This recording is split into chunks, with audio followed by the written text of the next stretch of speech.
Chapter 1. A Band on a Guitar. Before I was born, my mom played music with 4 friends. There's a photograph of the M in our living room. Evie, Grace, Angela, Kate, and my mom. They were the Sweet Pepper Band, and they played South American music. Mom played guitar. Mom had long dark hair. In the photograph, she's wearing a big hat, a red shire, and yellow trousers. She looks South American, but she's not. She's English. She's smiling in the photograph. She looks beautiful. She's beautiful now, too. But these days, her hair is short, and the dark brown color comes from a bottle. Mom doesn't play her guitar very often anymore. It sits in the corner of the living room waiting for Evie, Grace, Angela, or Kate to visit. When I was a little girl, I liked to put my small hand on the front of Mom's guitar while she played If. My hand oved a little because of the music. Mom said that was called vibration. She was happy that I could feel the vibration of her music when I put my hand on her guitar. And she was angry when one day I had blue paint on my hand and I put it on the guitar. Mom liked me to feel the vibration of her music, you see. That's because I can't hear her music. My ears don't work. I'm deaf. I was born like that. Sometimes I think that's why Mom doesn't play music very often, because she knows I can't hear it. And now that I'm 18 years old, my hands are too by G to put them on the front of the guitar. I don't know if Mom was sad to have a deaf baby. She tells me I was beautiful when I was born.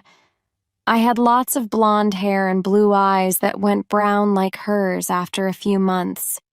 But I don't think Mom's sad because she smiles all the time.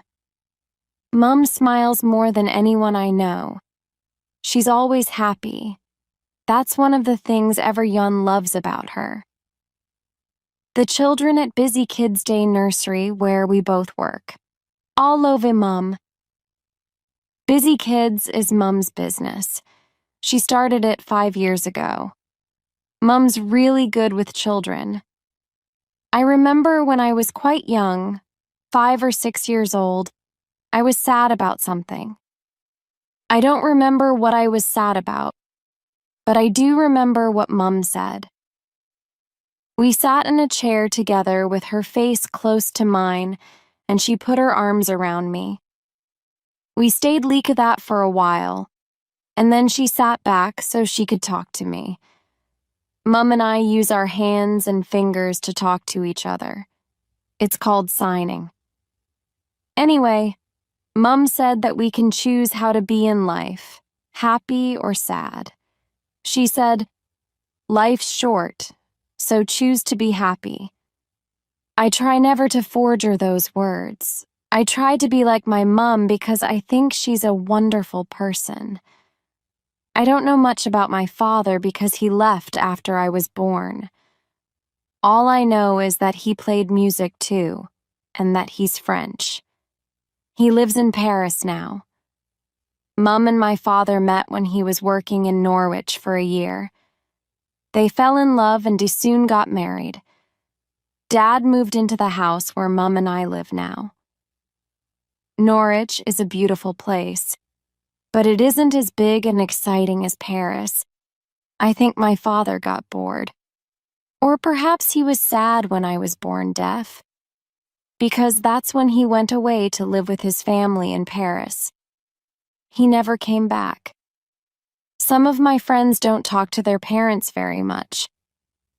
My friend Suzanne sometimes tells her mother she's with me when she's really with her boyfriend. She does this because her mom worries about her all the time. She worries about where she is and who she's with. Mom and I are very close, and I couldn't tell her something that wasn't true. Anyway, she doesn't worry the way Suzanne's mom does, so I usually tell her everything. But I didn't tell her when I fell in love for the first time.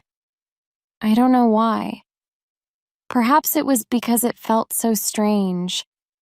Because I felt so strange. It was almost like being on a boat on an angry sea. Sometimes I was afraid of how I felt. And there was another problem. I didn't know the name of the man I was in love with. Chapter 2. Shopping. Just for a moment, try to think what it's like to live in my world. Stop what you're doing and put your hands over your ears. Are there no sounds at all? Or are the noises of the St. Rite just quieter than usual? I know Mum loves listening to the sounds of birds singing in the countryside when we geo-walking. In my world, there are no birds singing. There are no noisy men working on the E-roads. No people leaving bars late at night shouting at each other, no babies crying. But the man I love doesn't live in my world. He lives in the hearing world. The first time I saw him, he was standing in front of the shop across the road from our H house. He was putting apples and oranges onto the table outside the shop, and his black H Air had blue lights in it from the sun. I watched him from my bedroom window, and I smiled at how carefully he was putting Dahi fruit onto the table. He was like an artist, not a shop assistant. Then, as I watched, a big motorbike went up the street. The young man looked up and smiled as he watched it go past. I saw the motorbike go past, but he heard it first, then saw it. After the motorbike was gone, he went back to his fruit. But then a small girl fell off her bicycle close to the shop, and he ran to help her. He knew she wanted help because he he'd her. In only 1 minute, I already knew 4 things about him. He had beautiful black hair, he liked motorbikes, he was kind to apples, oranges, and little girls, and, of course, he could hear. Until I first saw him, I didn't think very often about being deaf. It's all I've ever known, and I can't do anything to change it. And all my boyfriends have been deaf. But after I saw the young man, I wanted to be like most other people. I didn't want to be different. I soon found out that he only worked at the shop on Saturdays. After that, I went in there to buy something each Saturday. Every week I wanted to talk to him, but every week I just smiled and paid for my things. Things that I didn't really want. Mum often looked at me strangely when I came back from the shop. "We didn't need any apples, Samantha," she said once. "I bought some yesterday." And another time, "We've already got biscuits in the cupboard." On Saturdays, I always wanted to go to the shop, but I always felt afraid too. I never felt very comfortable as I walked across the road. I played with the money in my pocket like a child going to buy sweets.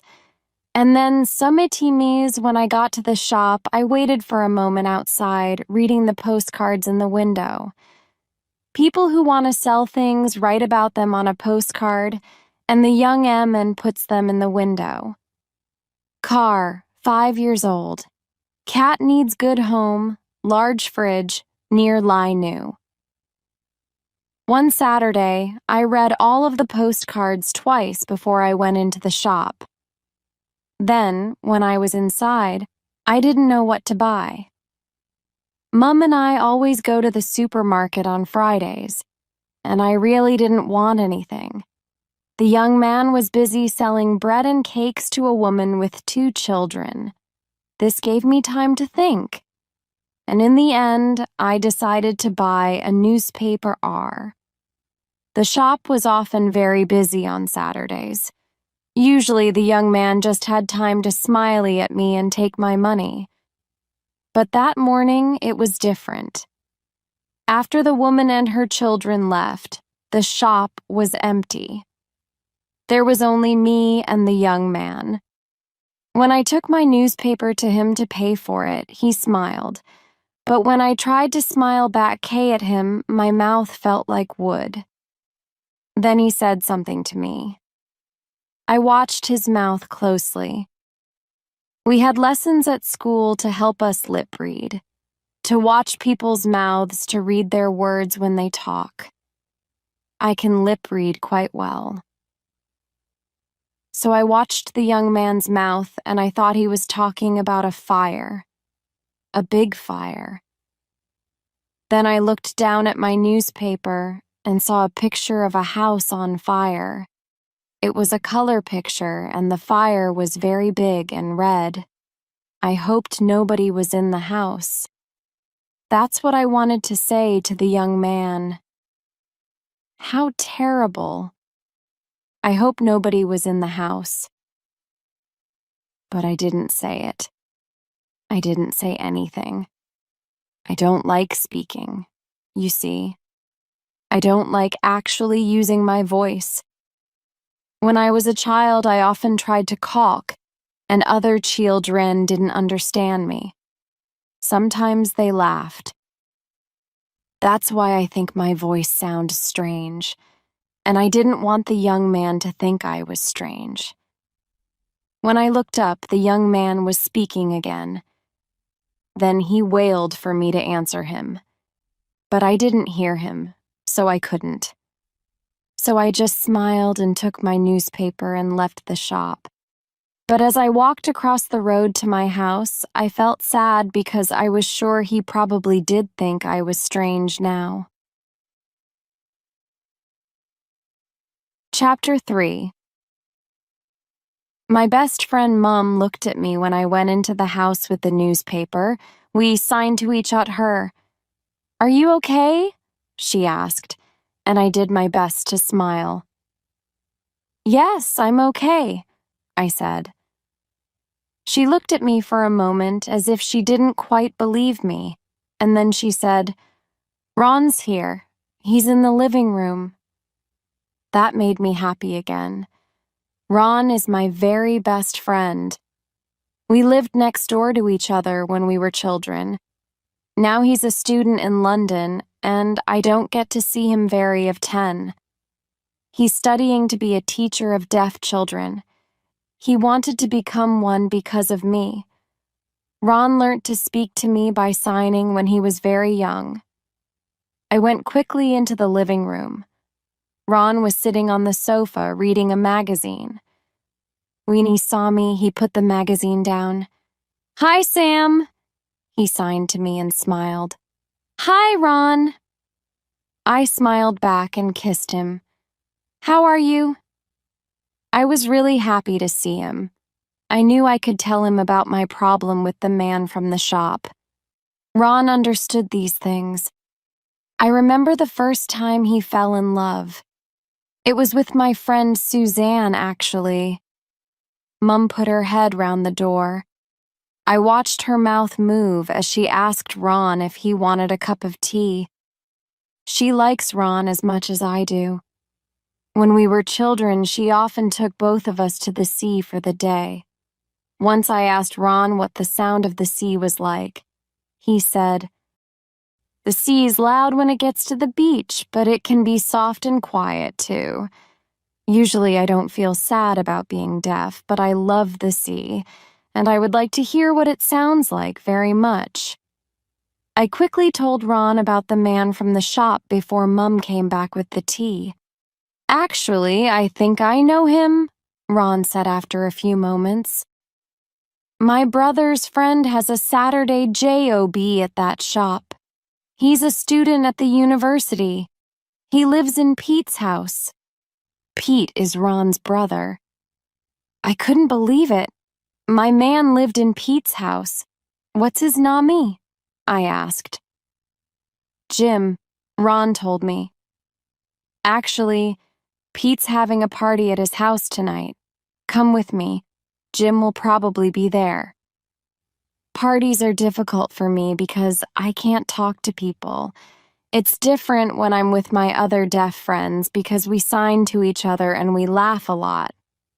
Going to a party with them is different to going to any other sort of party. We all speak the same language. When I'm at a party with them, I'm in the center of things. At parties with hearing people I'm on the outside. Or I feel as if I am. Ron knew what I was thinking. Come to the party, he signed. Please. I'd like you to 𝐭𝐭𝐨𝐫𝐞. Okay, I said at last, just as Mum came in with the tea. Chapter 4. The Party. Later, I was looking at all my clothes when Mum came into my bedroom. I had a green dress in one hand and a short black skirt in the other hand. I wasn't happy with the dress or the skirt. Mum took a blue jumper from the bed and gave it to me. The weatherman on the 𝐒𝐭𝐨𝐫𝐢𝐞𝐬 says that it will snow, she said. Then she smiled and kissed me, and I felt bad that he didn't know about Jim. I decided to tell her as soon as there was anything to tell. If there was anything to tell.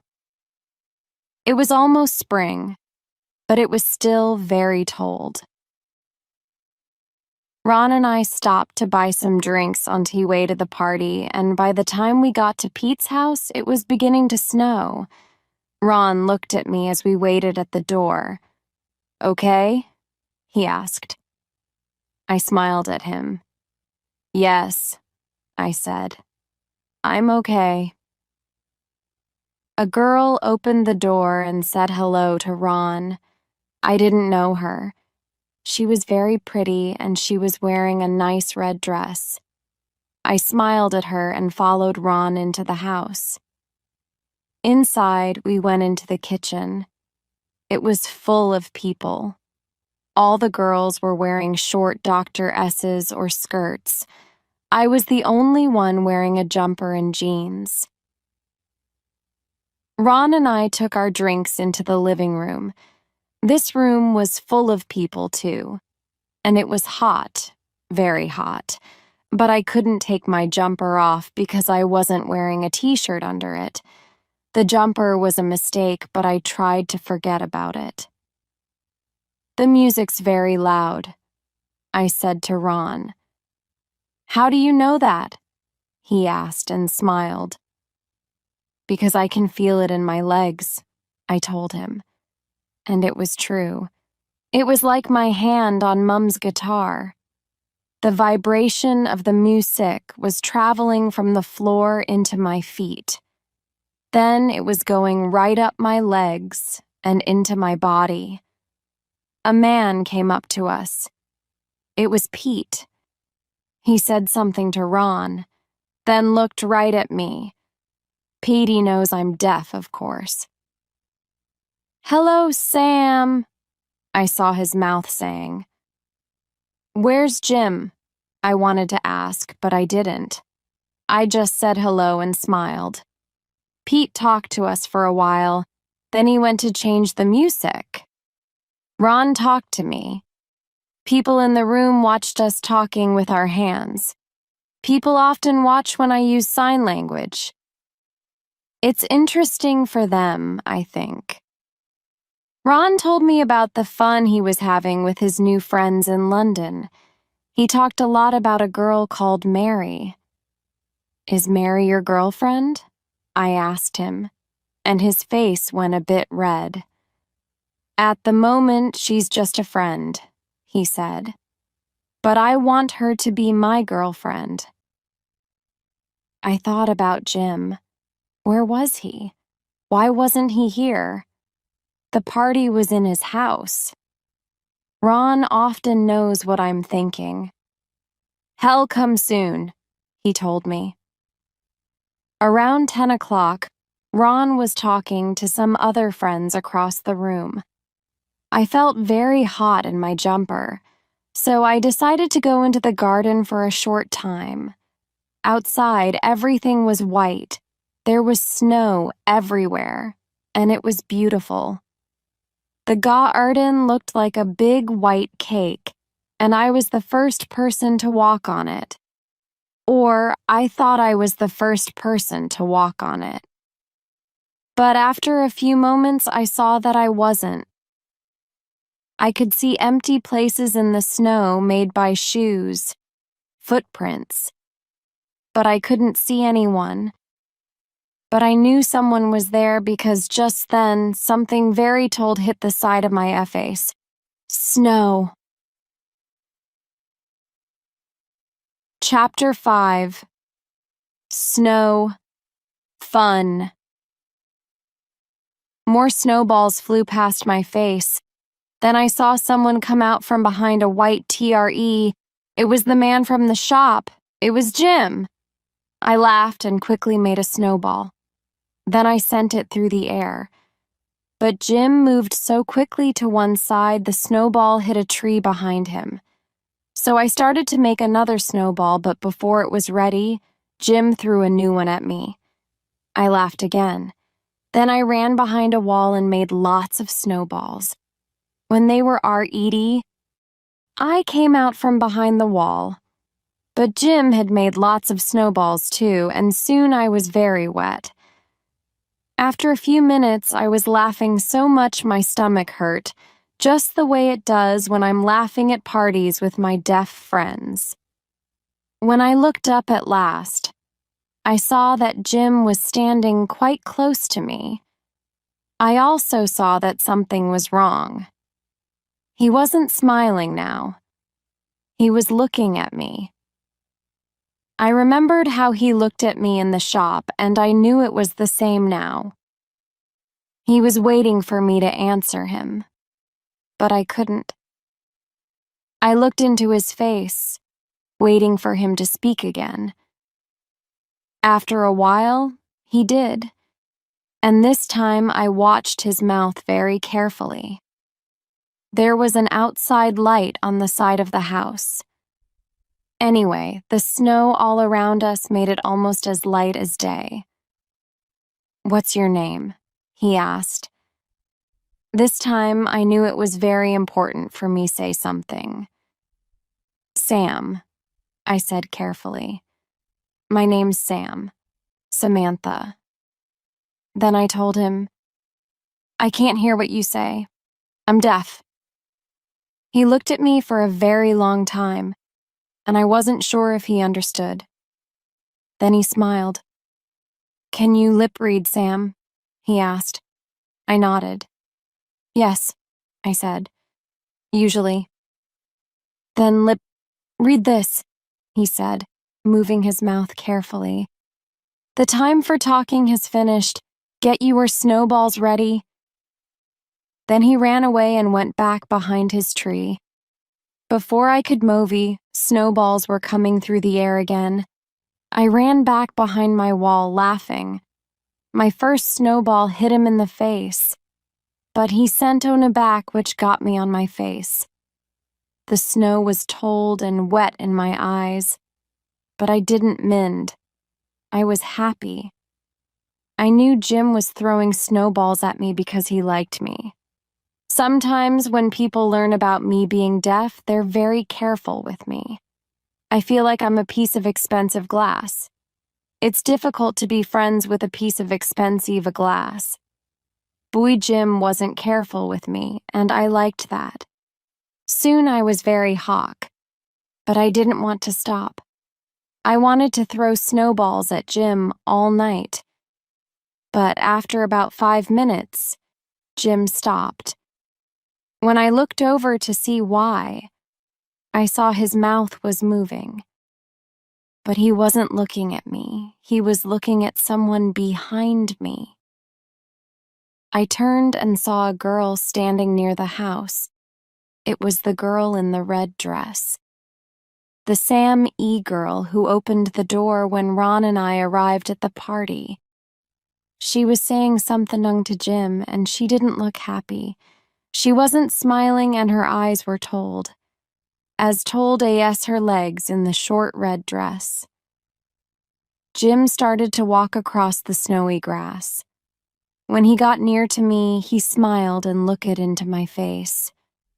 "I'll win next time," he said. Then he went inside with the girl. I stayed on in the garden for a few minutes more, but it wasn't much fun now. You can't really throw snowballs at yourself. When I went back in the house, I found Ron in the kitchen. "Sam, you're still here," he signed. "I was looking for you." He looked at my wet clothes. "What happened to your jumper?" Before I could answer, I saw Jim on the other side of the kitchen. The girl in the red dress was talking to him, but he wasn't listening. He was watching me and Ron speaking with our hands. Ron saw who I was looking at. "Have you been outside with Jim?" he asked, and he smiled when my red face gave him my answer. "I've been with Jim and about 100 snowballs." I smiled as I signed the words. Ron laughed. More people came into the kitchen and he moved closer to me. There wasn't enough room for him to sign now, so he spoke carefully. "It's very good to see you, Sam," he said. "I like London, but it's not so much fun without you there." Ron is like my brother, so when he kissed my face, I knew it was the kiss of a brother to his sister, but I didn't know if Jim knew that. Chapter 6. Spring Cleaning.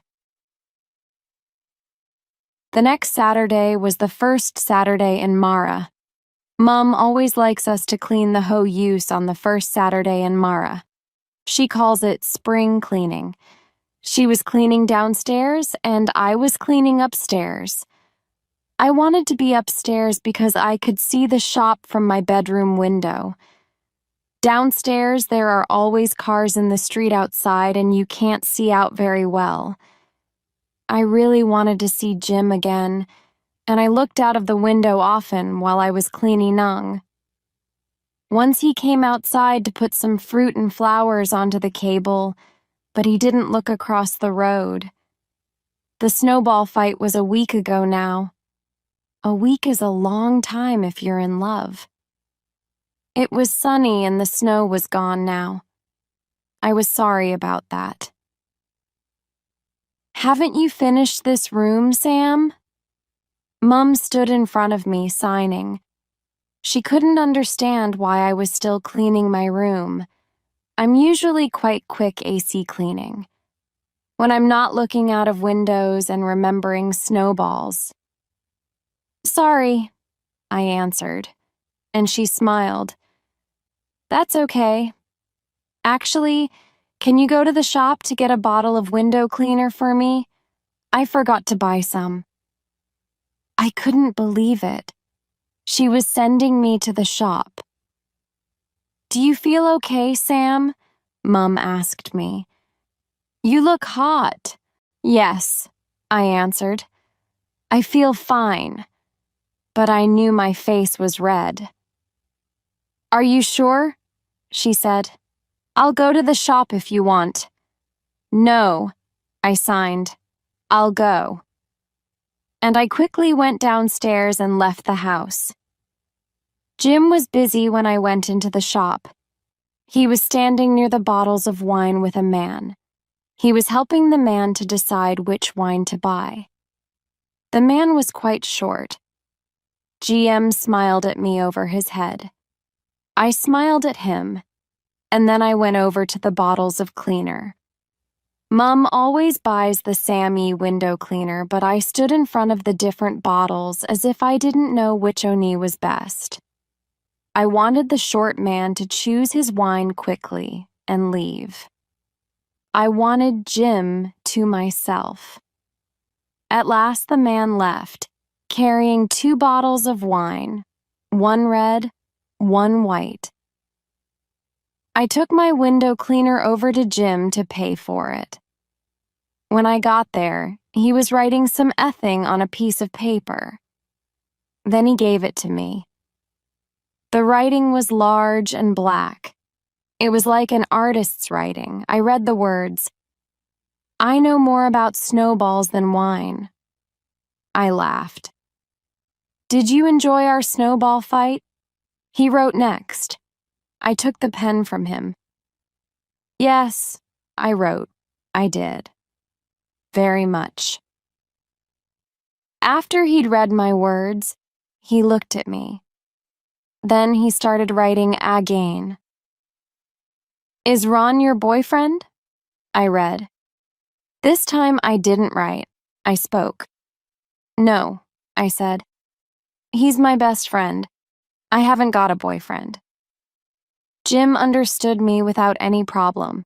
Or I think he did because he smiled. Do you want to meet me tomorrow night? He said, and he moved his mouth carefully so I could lip read his words. Yes, I said. I'd like that. How long does it take to buy window cleaners, Sam? Mom asked me when I got back to Teehee House, but I only smiled. Sorry, Mum. I signed and hurried quickly upstairs. It wasn't until I started cleaning Mum's bedroom that I thought about the girl in the red dress again. Who was she? But I was afraid of the answer. I liked Jim too much, and I didn't want to think about the girl in the red dress. Chapter 7. A New Boyfriend. Next day, Mum and I went to Winterton for a walk. Winterton is one of my favorite places. It's cast of Norwich, by the sea. Winterton is where Mum took me and Ron when we were children. It takes about 45 minutes to drive there. We put on our coats and made some coffee and some sandwiches to take with us. On the beach, it was cold but sunny. Some children were running by the sea with their doji. As we walked along, I told Mum about Jim. When I was finished, my face was a bit red. You really like him, don't you? She said, looking at me. It was windy by the sea. Mum's hair was all over her face, but I could see her smile through it. Yes, I said, I do. Just for a moment, she looked a little sad. She walked ahead a short way, then she looked back at me. Love is wonderful, she said, smiling again. Enjoy it while you can, Sam. Enjoy it while you can. I did enjoy myself that evening. Very much. Jim and I went to a bar in the center of Norwich. It was in the old area of town close to Teehee River. There was a pool table in the bar. I like playing pool. Ron taught me how to play, years ago. Now I'm better than him. Jim saw me looking at the pool table, and the next moment he was putting some money into the side of it. We played and I won easily. It only took 5 minutes. My last boyfriend got angry when he lost. When I looked at Jim, I saw that he was 𝐒𝐭𝐨𝐫𝐢𝐞. I liked that. Very good, he said, but my snowballs are better than yours. Then he looked at me. Can you understand me? I smiled. Yes, I said. I can understand if you speak slowly. Can you understand me? Jim smiled too. Yes, he said. I can understand you very well. We sat down together at a table, and for the next 2 hours we talked. Most of the time we spoke to each other, and sometimes we wrote things down. I didn't think about how we were talking. I was too interested in what we were saying. This was what I found out about Jim. He was 21 years old, and he was studying English at university in Norwich. This was his last year as a student. His family lived in Derbyshire, in the middle of England. He had a brother of 25, a sister of 17, and a dog called Sky. He liked walking in the hills near his family 𝐒𝐭𝐨𝐫𝐢𝐞. He told me that in winter the hills were often white with snow. Winter was his 𝐒𝐭𝐨𝐫𝐢𝐬𝐡 time. Then he told me the only two things he didn't like about Norfolk. There weren't many hills and it didn't snow very often. Mum has told me that people who live in different places in England sound different way and they speak. People from Derbyshire sound different to people from London, and people from London sound different to people from Norwich. They have different accents. I knew that Jim probably had a different accent to the other people around us in the BR. Then Jim wanted to know about me, so I told him about my job at 𝐒𝐭𝐨𝐫𝐞. I said that I spent a lot of my time playing, and that the children don't mind about me being deaf. I won't always work at 𝐒𝐭𝐨𝐫𝐞. I finished. I like working there, but I also like writing stories. One day I want to write a book. I'm sure you will, Jim said. You'll write a book and you'll be famous. I just want to be happy, I wrote on his piece of paper. But I was already happy. Happy being with Jim. What's it like to be deaf? Jim asked then, and I thought for a moment. You don't mind me asking you that, do you? Jim asked. No, I wrote. I want to tell you, but it's difficult. I think it must be very peaceful, Jim said. I like noise, but sometimes I need to be quiet.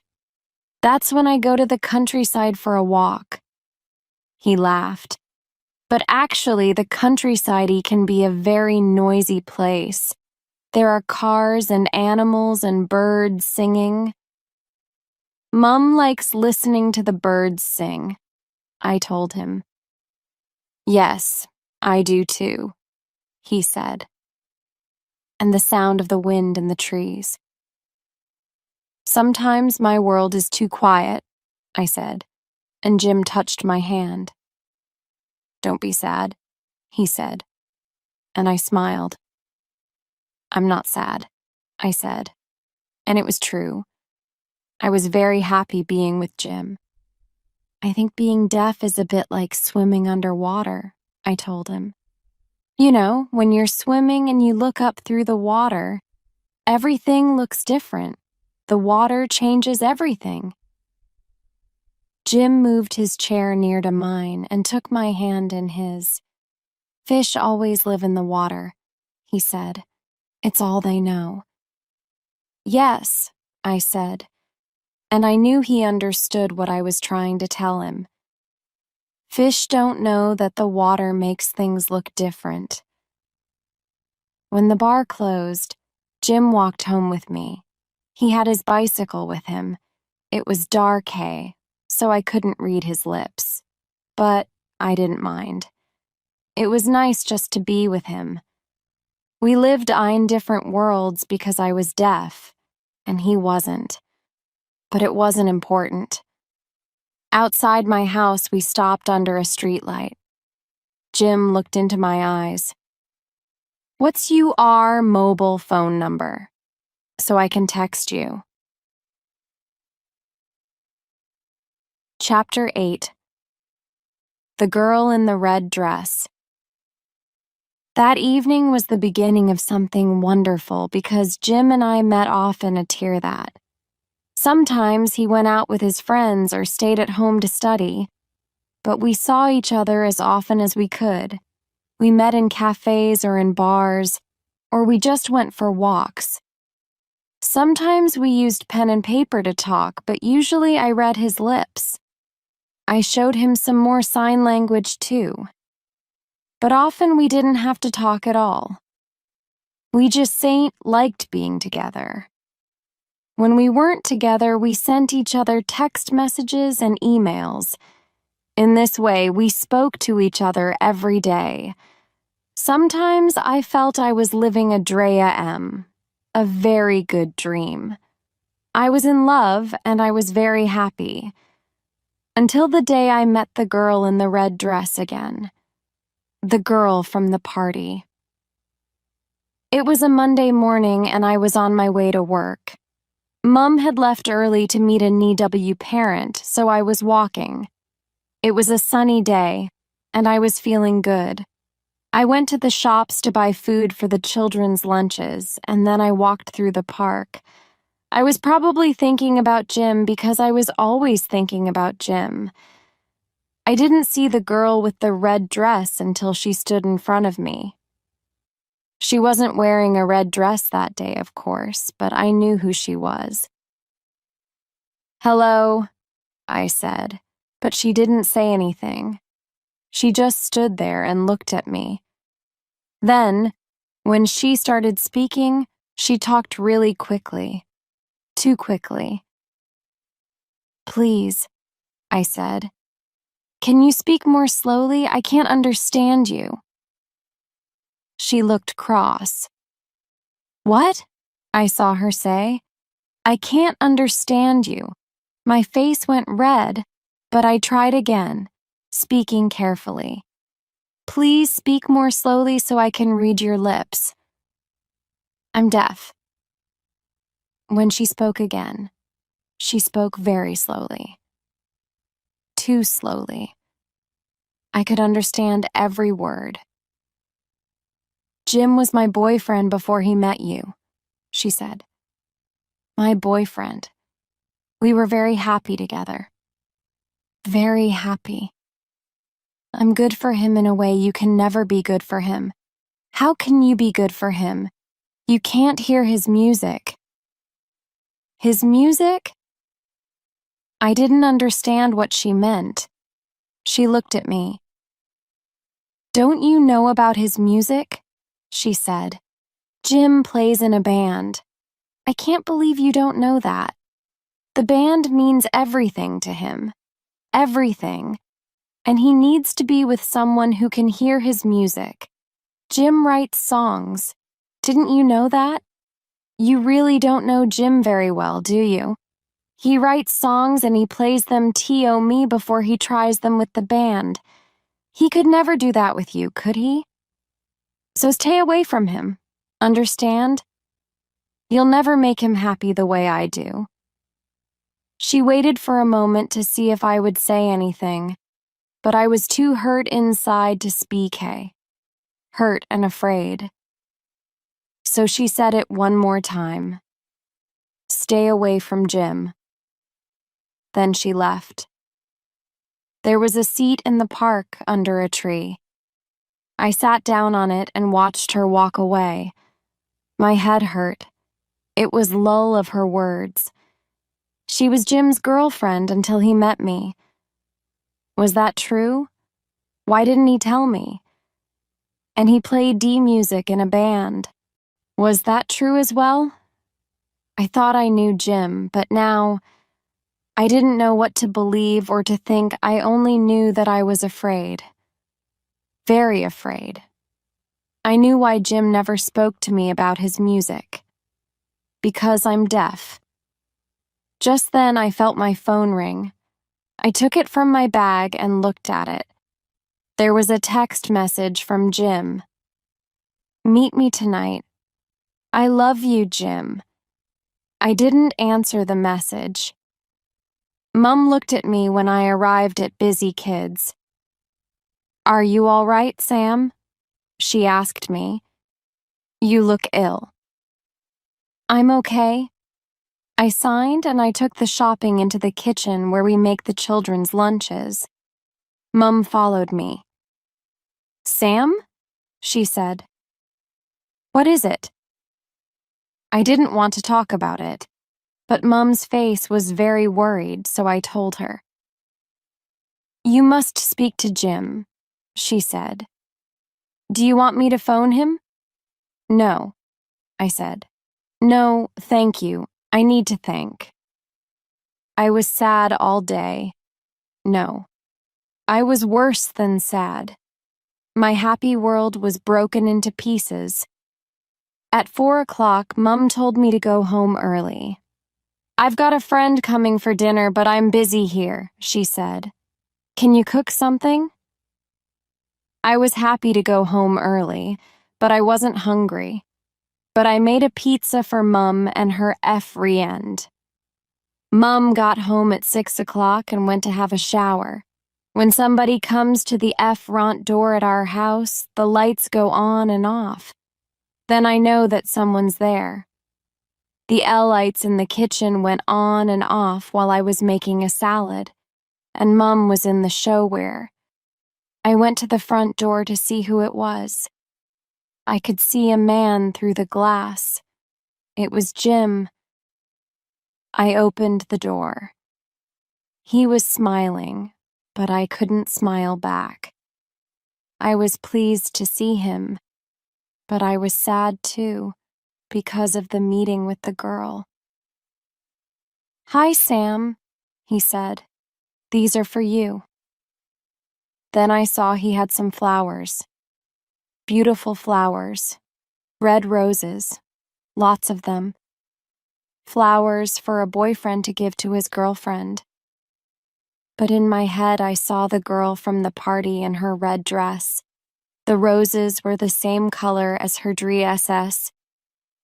Did Jim give her roses when he was her boyfriend? Chapter 9. Pizza and Talking. When I was about 15 years old, my favorite books and films were all love stories. The stories were all the same. There was a man, the hero, and a woman, the heroine. They met. But there was always a problem, which meant they could not be together at first. Perhaps the hero was hurt by love in the past and didn't want a girlfriend now. Or the heroine had an important job and didn't have time for a boyfriend. Anyway, these books or films always finish in the same way. The hero and the heroine know that they are in love, so the problems aren't important. The only important thing is their love.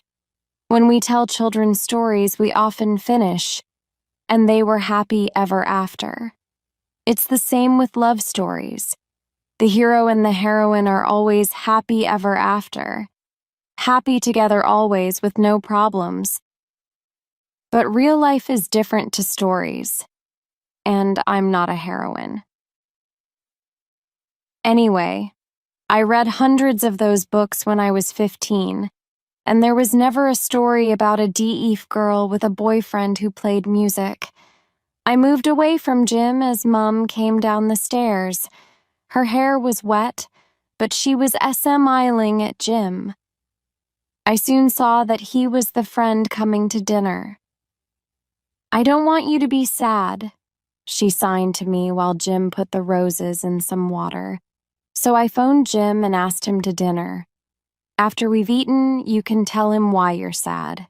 And until then, I can find out more about him." She was smiling like the children in the busy kids' nursery smile sometimes, when they've done something a little bad. I don't usually feel angry with the children, and I couldn't feel angry with Mum. While we are the pizza, Jim and Mum talked. Mum laughed a lot. I knew she liked Jim. Of course she liked Jim. Sometimes Mum signed to me to tell me what she and Jim were talking about: his studies at university, his family, her days as a musician with the Sweet Pepper Band. "Jim's father plays guitar," she told me. "He was choir famous when he was a young man. Isn't that interesting?" Mum was like a young girl. She was having fun talking to Jim. But I sat quietly, watching them. I didn't eat very much. I wasn't hungry. I think Mum was asking Jim more questions about his family. But I just felt sad that I didn't already know about his father being a famous musician. After 2 months of being Jim's girlfriend, I didn't know his father was a famous musician. I didn't know about Jim playing in a band. and I didn't know that the girl from the party was his girlfriend before me. What else didn't I know? "I'm going out now," Mum said to me after dinner. "I'll wash the plates when I come home. You stay here and talk to Jim." I saw her say goodbye, and then she left. I took Jim's plate. "Do you want a coffee?" I asked him. "No, thank you," he said. He was looking at me, waiting, but I didn't know what to say or how to begin. I only knew that I wanted to sign to him what I was thinking and feeling. I wanted him to understand signing. Signing is my first language, and I wanted to talk to him about the girl from the party in my first language. Jim waited until I was looking at him. "Your mum told me what happened," he said. "She told me about Lauren." So, I thought, that's what she's called. Lauren. I didn't like her, and I didn't like her name. "Sam," Jim said, "Lauren wasn't my girlfriend when you and I met at the party. We did go out together for a few months, but that was last year. We're just friends now. Or we were friends." "Oh, I'm so angry with her for hurting you. I didn't think Jim would lie to me. But he didn't tell me about his music." Jim knew what I was thinking. "I'm sorry I didn't tell you about my music," he said. "You didn't tell me because it's a problem," I said, but he didn't agree. "No," he said, "that's not true." "Yes, it is," I said. "I told him he loves music and I can't hear music. It's a big problem. I told him he doesn't want a deaf girlfriend, he wants a hearing girlfriend." But now, Jim couldn't understand me. I wasn't speaking very well because I was angry and sad. So I wrote it down for him. "Yo, you want a girlfriend who can hear your music. I'm not good for you." Jim's face was very sad. "Don't say that," he said. "It isn't true. I know what I want, and that's you. You are good for me, Sam. You're very good for me." When I didn't answer, Jim started to write again. "I want to be with you, Sam. I want to be with you too." That's what I wanted to write, but I didn't, because I couldn't forget Lauren's words. Maybe Jim did want me. Maybe Lauren just wanted to hurt me, but her words were true. I could never know Jim, the man who played music. So, could I ever really know Jim? Chapter 10. Jim's Band. Jim went home after that. I told him to go because I needed to think. Before he went, he wrote something down and Dee gave it to me. I read it after he left. It said, "I believe that sometimes it's more important to feel than to think. We love each other. Don't forget that." I didn't forget it. I thought about it all the time. But I also remembered Lauren's words and Jim's music. It was the worst time of my life. Mum knew I was sad. "Take a holiday from work, Sam," she told me. "Visit Ron in Lundoen." I thought it was a good idea. I always had fun with Ron. So I went. But it's difficult to have fun with anyone when your world is in pieces. I was in London, not Norwich, but I still was thinking about Jim. I wasn't having fun at all. And I soon saw that Ron and his friend Mary were boyfriend and girlfriend now, not just friends. Ron felt bad about Jim and me. He tried not to be too happy about Mary when I was the Ray. He didn't want me to feel worse. But every time he looked at her, he smiled. And I understood. Of course I understood. Until a week ago, it was the same for me. I felt happy every time I looked at Jim. But not anymore. A few days later, when it was time for me to catch the train home, Ron took me to the station. We stood together on the station platform with hundreds of people hurrying to 𝐒𝐭𝐨𝐫𝐢𝐞 around us. Ron signed to me, "Sam, I don't think of you as my deaf friend," he said. "I think of you as my kind, funny friend. I'm sure it's the same for Jim." "I'm so lucky to have you as my friend," I told him. We kissed and said goodbye, and then I got on the train. I wanted to believe Ron, but Lauren's words were always in my head. Jim wants to be W with someone who can hear his music. I knew it was true. When I got home, Mom looked at me. She saw in my face that nothing was different. "Send Jim a text message, Sam," she said. "Please, speak to him. I hate to see you like this." "I can't," I told her. She looked at me for a long time. "Do you know what I think?" she said. "I don't think this is about Jim at all. I think it's about your father." I looked at her, but I didn't say anything. I wanted to know what she meant. "I didn't want to tell you this," she said, "but now I think it's best." Mum's face was sad, and I felt afraid. "What is it?" I asked. Chapter 11. Happy ever after, I knew the music was loud because I felt the vibration of the sound in the floor under my feet. Mum put her hands over her ears. When Jim saw me, there was not as much vibration because he stopped playing his drum S. He got up and walked over to me, and his friends stopped playing too. I think everyone was looking at us, but I'm not sure. All I remember is Jim's smile and the love in his eyes before he kissed me.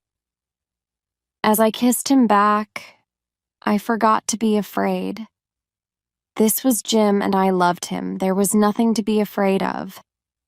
After a few moments, he moved about a meter away and started to sign to me. He made his own mistakes, but I understood. Just as he understood when I spoke to him. And I remembered his fast hands on the drums. There was no problem. This is what he signed to me.